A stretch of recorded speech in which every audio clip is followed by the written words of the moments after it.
And just the final question before we wrap up with the Beyond the Game segment. How do you balance? And I asked this question because this question originated during COVID when everyone was taken away from their passion, family just kind of being stuck home. That was the first time where it took me a minute to let go of my attachment to basketball. Because once I couldn't Same. watch basketball, I watched documentaries about basketball. I was listening to interviews and playing games on basketball. Then I was like, wait, hold on, DD, I know you love basketball, but let's take off the Coach D hat.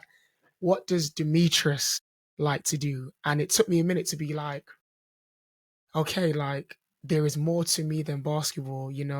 I really worked on my fitness during COVID. I learned a whole new language during COVID. I was Wow. working on just a bunch of different things like media and kind of falling back in love with I love media and cameras and microphones and the details behind the lighting and stuff. So it took that to realize it's not just Coach D. There is Demetrius. I have an Right. identity and a purpose outside of basketball. So for yourself, Jenna, like being the high level pro that you are, like how do you balance Jenna, the high level athlete, versus Jenna, the person? That's a great question. I think I've struggled with that a little bit, but I think it's really important for young athletes to find their identity outside of the sport early so that they don't get to like where I am overseas and they're like, well, who is Jenna? Like if she's not successful in basketball. And I think you can really tell who has kind of gotten really good at that and who's still working on it by the way that they kind of treat themselves after a bad game or because I think it's totally okay to like be upset about it because everyone's upset about losing. No one likes to lose and Yeah. people want to play well. But I think putting so much pressure on yourself that if I have a bad game, like there's nothing else to me that will make me happy. I think that is where you will struggle um, in the long run in your career.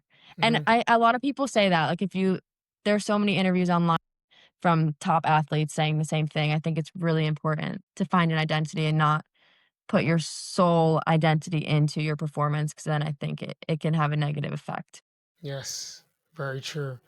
Very, very Yeah. true. Which leads us to our Beyond the Game segment. And I'm super honestly excited to ask you this first question.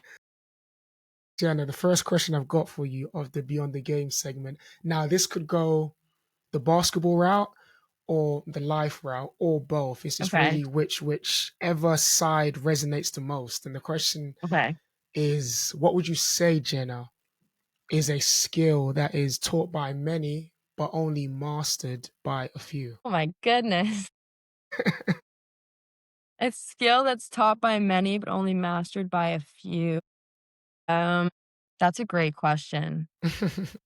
I'm gonna have to go with patience. I think patience is people try to teach it to everyone since forever. Like it starts when you're really young in the classroom or at home. Like you want to have patience. And I think everyone tries to have patience, but I don't think everyone has patience. Yeah. And when you meet someone that truly has patience, I think you're like, wow, I really need to work on something. Yeah, yeah. I feel like there's a lot better answers to that question, but I really need to think about that because that's a great question. Yeah.